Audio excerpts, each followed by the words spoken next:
Welcome to the Great Pyramid, Subterranean Chamber. From the original entrance of the Great Pyramid, there is a passage leading to the subterranean chamber. Its walls were carved out of the existing rock of the plateau and then covered in a fine, unmarked limestone. The descending passage has a steep 26-degree downward slope. Narrow and with a low ceiling, this pathway is long and challenging.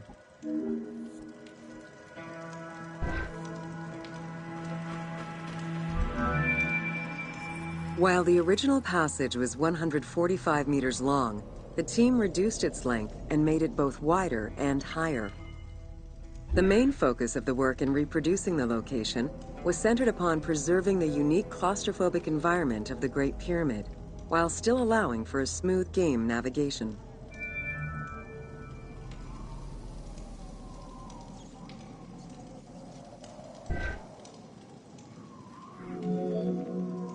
The well shaft was a 58-meter vertical passage that connected the descending corridor to the grand gallery above. An adjacent grotto may have originally been a small natural well in the bedrock that was enlarged during the tunneling. Whether the grotto was intended for another purpose is uncertain.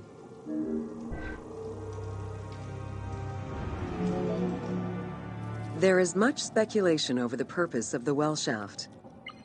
One theory is that the channel was cut or enlarged to supply air to workers in the descending passage.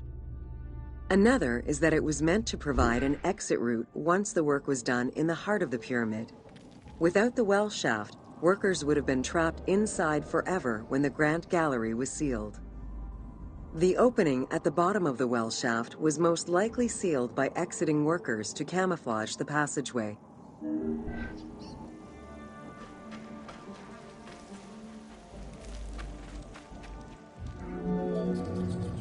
There is a subterranean chamber at the end of the descending corridor, 30 meters below the Giza Plateau surface.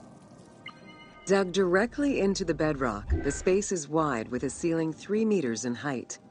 Its floors and walls are rough and uneven, indicating that it was never completed. At the south end of the room, there is another narrow corridor, similar to the others, though it abruptly ends after roughly 20 meters.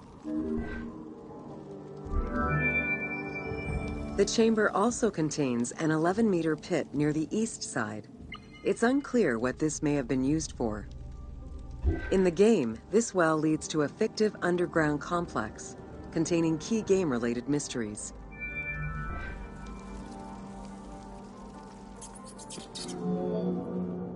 The subterranean chamber's original purpose remains a mystery.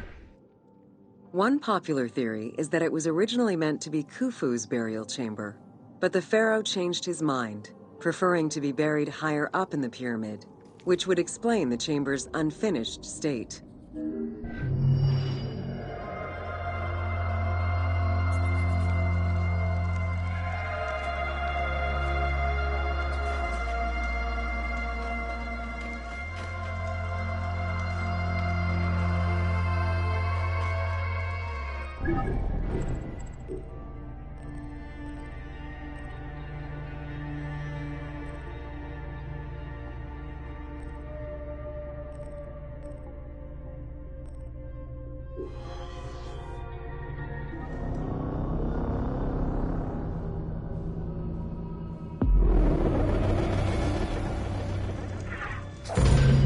Welcome to the Great Pyramid of Giza, Upper Chambers.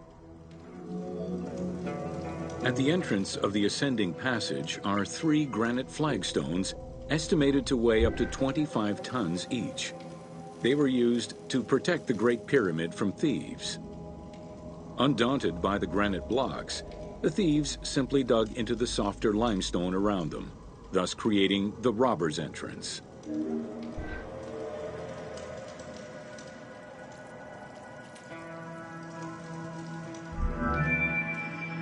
While in reality the robber's entrance is one single cavity which leads to both passages, in the game, the team created individual accesses to either passage. As such, in the game, one entrance leads to the ascending passage, while another leads to the descending passage.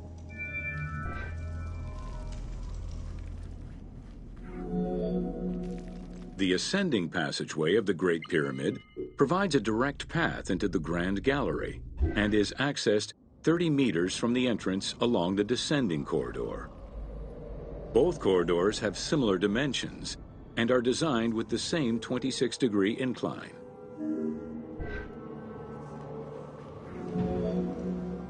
The ascending corridor has smooth masonry on its walls, and the layout includes many trapezoidal stones. Both the floor and ceiling of the passageway indicate that the passage was enlarged, possibly during or after the funeral, to allow workers room to move granite blocks meant to plug the corridor.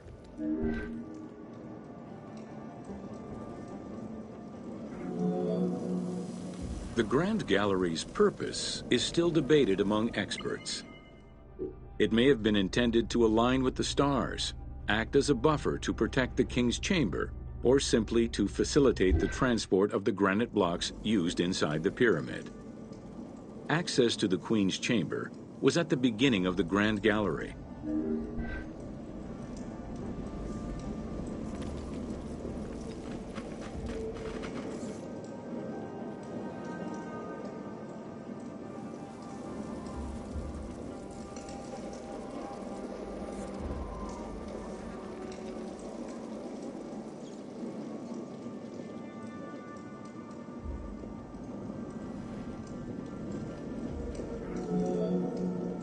Though this room is referred to as the Queen's Chamber, it is believed that there was no queen buried here.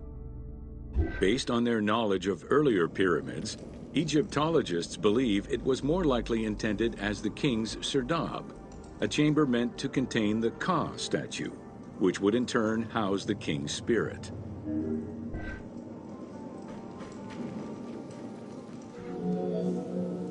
Situated exactly within the pyramid's center, on the east-west axis of the pyramid, the chamber has a vaulted ceiling and measures 5.7 by 5.2 meters. In the eastern wall, there is a niche tucked away in a small corbelled archway, which may have originally held the Ka statue. Behind this niche is another smaller hole, possibly dug out by thieves in search of further treasure.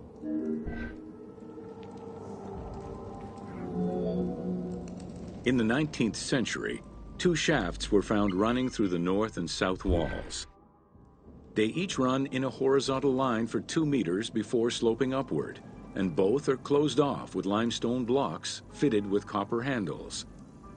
Whether they were intended as ventilation shafts for workers or a celestial connection for the pharaoh's spirit is unconfirmed.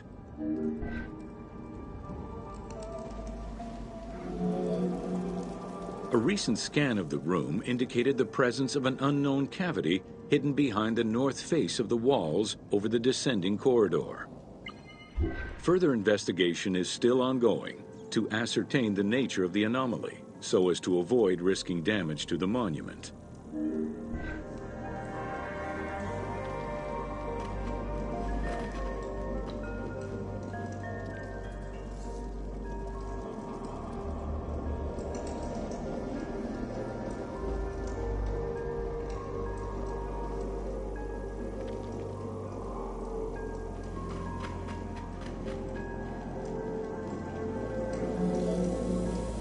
Khufu's architects were possibly influenced by earlier rhomboidal pyramids when designing the gallery. It is the longest corbelled vault ever built, measuring 47 meters long and 8.6 meters high. The walls were made to taper inward, allowing for better distribution of weight. As a result, The ceiling measures just over a meter wide at its highest point. Though this construction technique is present in other pyramids, few have the same precision and stability.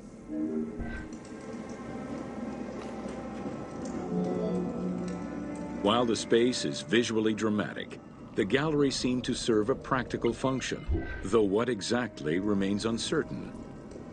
Still, the wall design was undoubtedly meant to contribute to the stability of the structure, and its floor may have helped workers move the materials. A channel runs along the middle of the room. A movable floor originally rested in this central recess. The raised benches on either side are equipped with slots that may have been used to help position the granite blocking stones.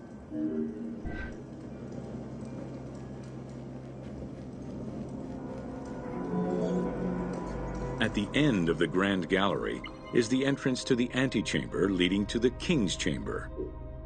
Directly above, there is another narrower horizontal passage that connects to the top of the King's Chamber and allow the workers access to the weight relief rooms.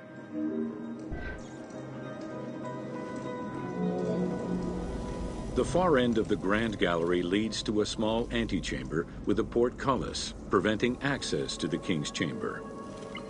The portcullis was composed of 3 separate granite slabs. They were designed to be lowered into place and seal the chamber after the burial of the king. The grooves dug out to hold the slabs in place are still clearly visible to this day. The elaborate locking system was composed of a series of grooves for the ropes and pulleys that dropped the stones into place like the notches on a key.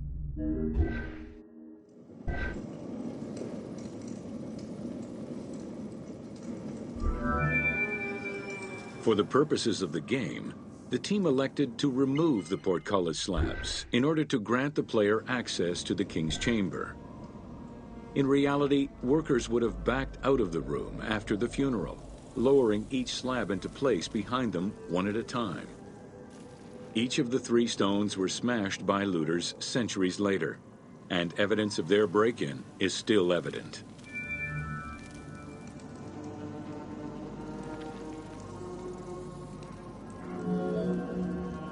The King's Chamber is built entirely out of red granite. The King's Chamber measures 5.8 meters in height. It has an imposing cover of 5 stacked levels above, with granite beams weighing 25 to 40 tons each. The uppermost level is surmounted by a vault of stones, arranged in chevrons to bear the enormous structural load.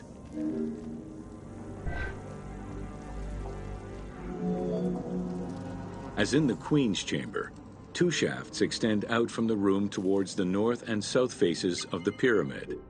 They measure nearly 64 meters until they are blocked by copper-handled granite plugs. Some experts in the culture of the Old Kingdom believe that the shafts were thought to lead the king's soul to the stars, with the incarnation of the pharaoh as the god Ra, represented by the northern well, and the god Horus by the southern well. There is a granite sarcophagus at the west end of the room, but it is the concealed construction inscriptions left by workmen on the roof's stones which verify this as the resting place of Khufu. The sarcophagus was recorded as being empty when it was discovered, and its design indicates that there was once a lid in place. It's possible that this sarcophagus is only a cenotaph in memory of the pharaoh, but was never actually meant to receive the body. Khufu's mummy was never found. It is hoped that as of yet undiscovered hidden rooms and shafts of the pyramid may provide an answer as to its location.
Welcome to Jean-Pierre Houdin's Theories.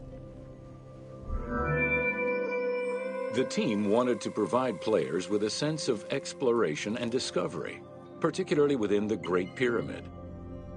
As such, a decision was made that the internal design of the monument in the game would reflect Jean-Pierre Houdin's theories.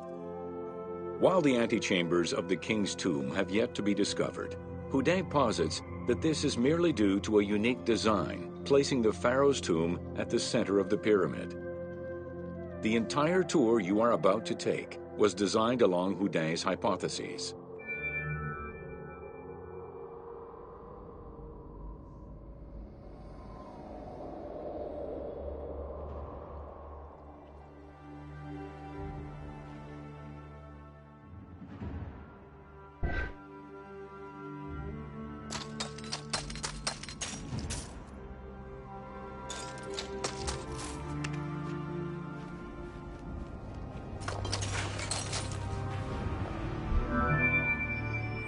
While respecting Houdin's hypothesis as to the general layout of the antechambers, the team wanted the contents to enhance the game experience. In regular royal tombs, the antechambers were filled with all the material goods needed by the pharaoh in the afterlife. To support the feelings of discovery and awe, the art team created a unique and fantastical treasure in this second antechamber.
Houdin theorized that the ascending corridor and the Great Gallery were used by the workers to haul hoist the heavy beams above the king's chamber.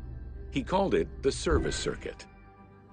The corridor you are in now was created by the team following Houdin's theory and is referred to as the noble circuit. It is through this corridor that the wooden sarcophagus containing the pharaoh's mummy would have been transported to its final resting chamber.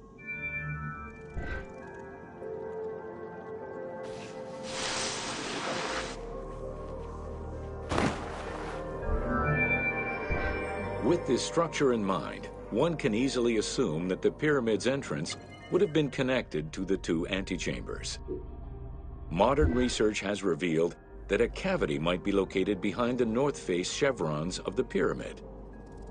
As such, the team chose to create this area for the player to explore. Here is where Houdin believes that the priests and nobles would have exited the pyramid after the burial ceremony.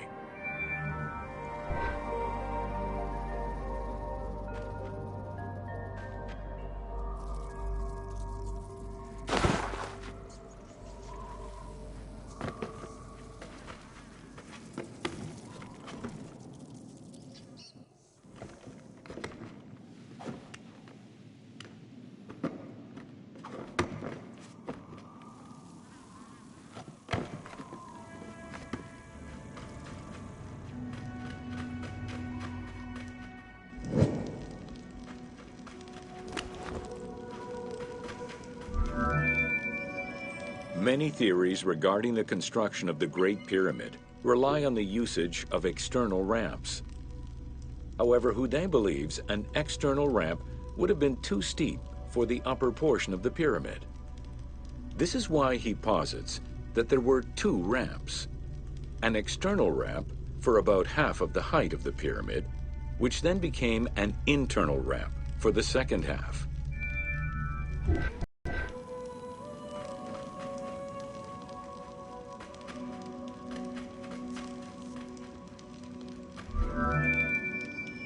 Houdet's theory states that this internal ramp followed the sides of the pyramid in an ascending spiral pattern. A notch discovered in the edge of the Great Pyramid, known as Bob's Room, seems to support this theory. Located at the corners of each edge of the pyramid, these large rooms would have allowed workers to turn the stone by 90 degrees, allowing them to continue the ascent. The team chose to create rooms such as this one, bringing Houdet's hypothesis to life.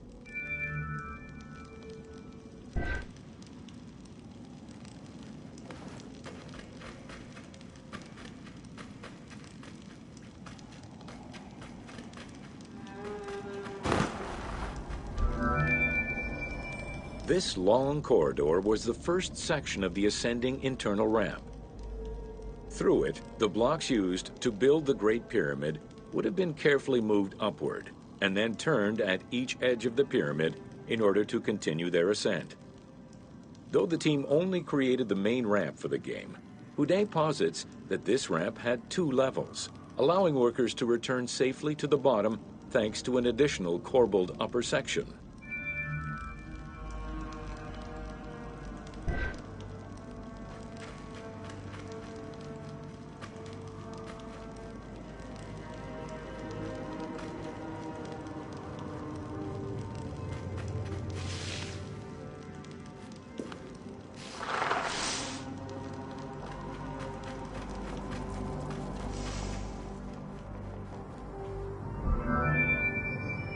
According to Houdet, the start of the inner ramp was located at the base of the southeastern face of the pyramid. This location would have been the junction point of the external and internal ramps. Below us, workers would have built the lower part of the pyramid with the external ramp before eventually switching to the internal ramp for the middle and upper sections of the pyramid. At that time in the process, they could have reused the material of the external ramp to fill the center of the pyramid, hauling the stones in through the internal ramp.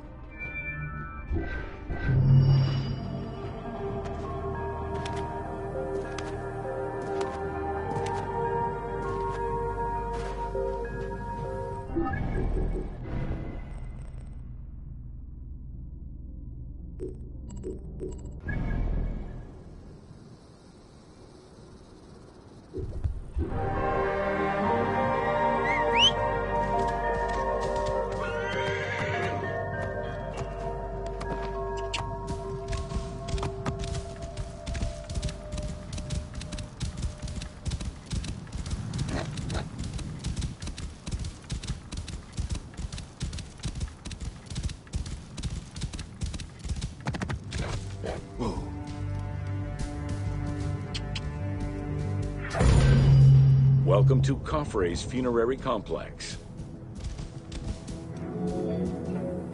Since the very beginning of the 4th dynasty, mortuary temples were built adjacent to pyramids on the eastern side. Such a location, facing the rising sun, as well as the world of the living as a whole, held an important symbolic meaning, for it was within the mortuary temple that kings were revived through daily rituals. Yeah.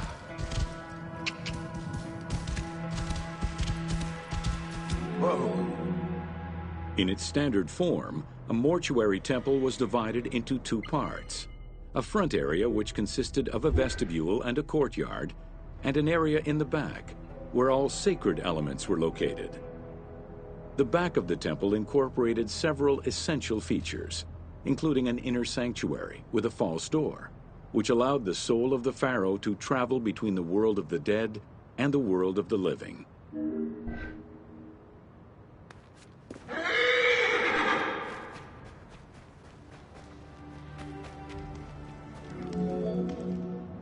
The largest of all such structures, Khafre's mortuary temple was entirely built with megalithic blocks of limestone from a nearby quarry and encased with granite. Parts of Khafre's mortuary temple, particularly the courtyard walls, are thought to have been decorated with splendid reliefs. However, not a single image of the king has been discovered inside the mortuary temple.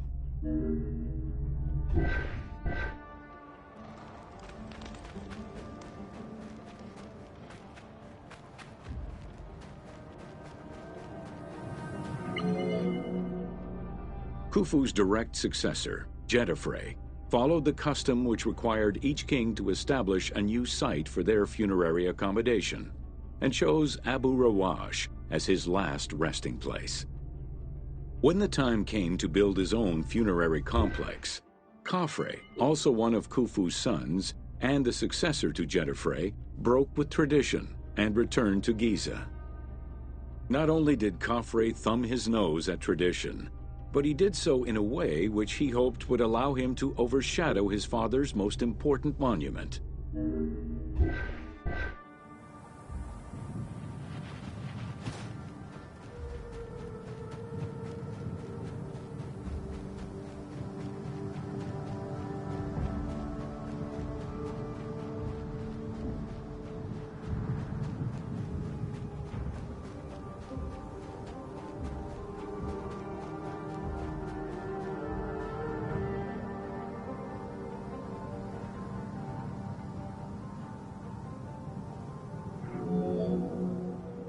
Though Khafre's pyramid is smaller than Khufu's, it was cunningly built on a more elevated bedrock layer than the Great Pyramid, making it appear higher than any other pyramid at Giza.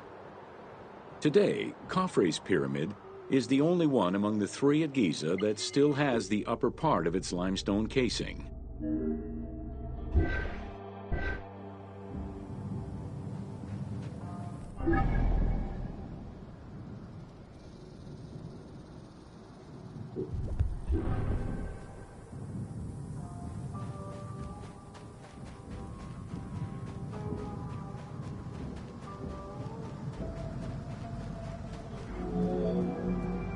Considered a most sacred area, the Giza necropolis was strictly defined, both geographically and physically.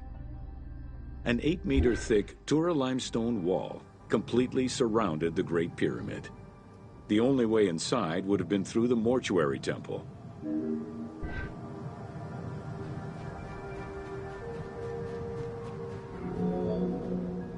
From the reign of Sneferu and onwards, the subsidiary pyramid became a common feature within the pyramidal complex.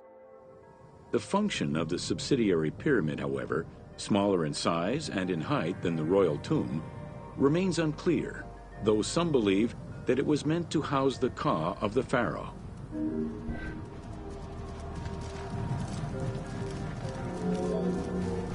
In mainstream media, the ka is often defined as the soul of the deceased.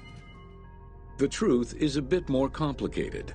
Within the ancient Egyptian funerary belief system, the ka was a component of a living person, which separated itself from the body at the time of death. It represented the deceased's vital essence. In order for the deceased to ascend to a new life, whether in this world or the next, the ka had to be embodied in a statue, and its existence maintained through offerings and rituals.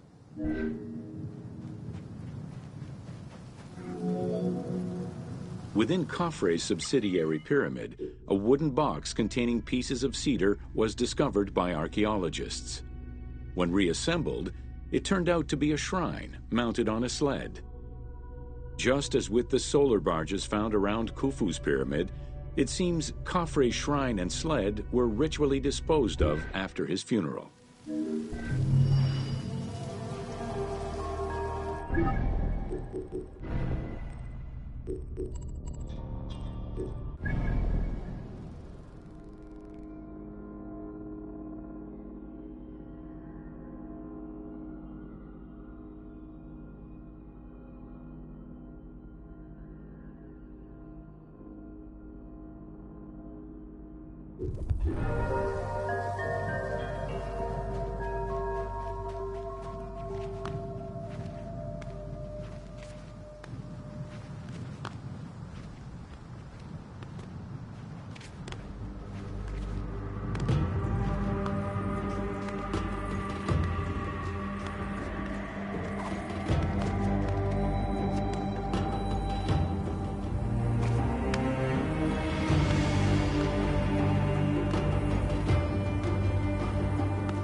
Welcome to Menkaura's funerary complex.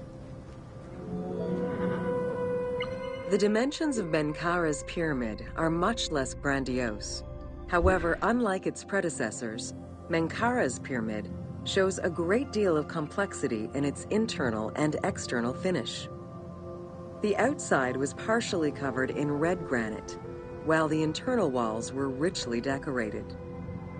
This latter innovation would not catch on until the end of the 5th dynasty, when pyramid texts began to adorn the walls.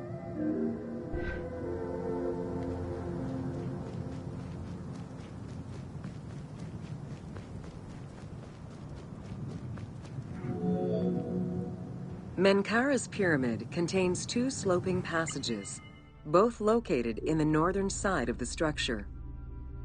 The upper one was abandoned during the construction phase, whereas the lower one, slightly above the base of the monument, constitutes the real entrance.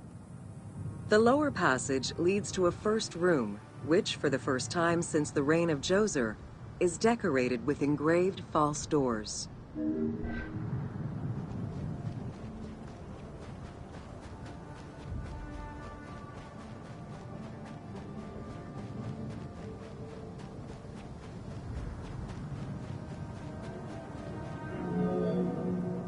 While Menkaura's pyramid complex was unfinished at the time of his death, it was hastily and somewhat shabbily completed by his successor, Shepseskaf.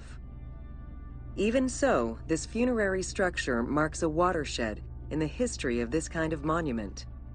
From then onwards, the pyramid shrank, whereas the mortuary temple expanded both in its quantitative and qualitative aspects. Of particular note, it is within Menkaura's mortuary temple that one can find the heaviest block of limestone ever used for a pyramid complex, weighing in at over 200 tons.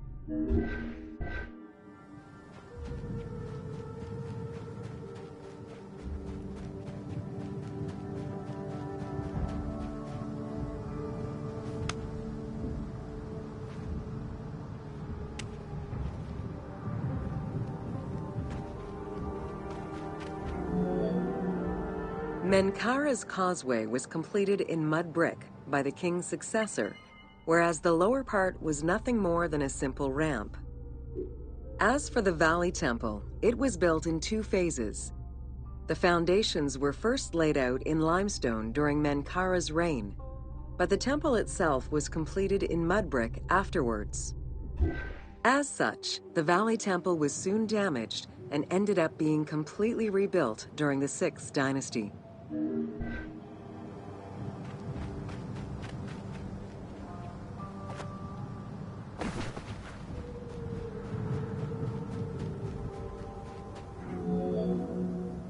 Three small structures, referred to as Menkaura's Queen's Pyramids, were erected along the southern side of the main pyramid. One of them was a smooth-faced pyramid, while the other 2 were more basic step pyramids. It is difficult to assess whether the latter were designed as such or were left unfinished with no casing to smooth out their surfaces.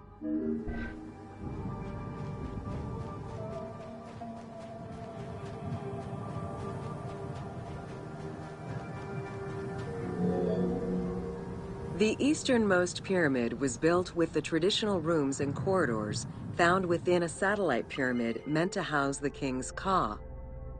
However, a granite sarcophagus was found within, leading to the conclusion that it was used as an actual tomb rather than as a symbolic cenotaph.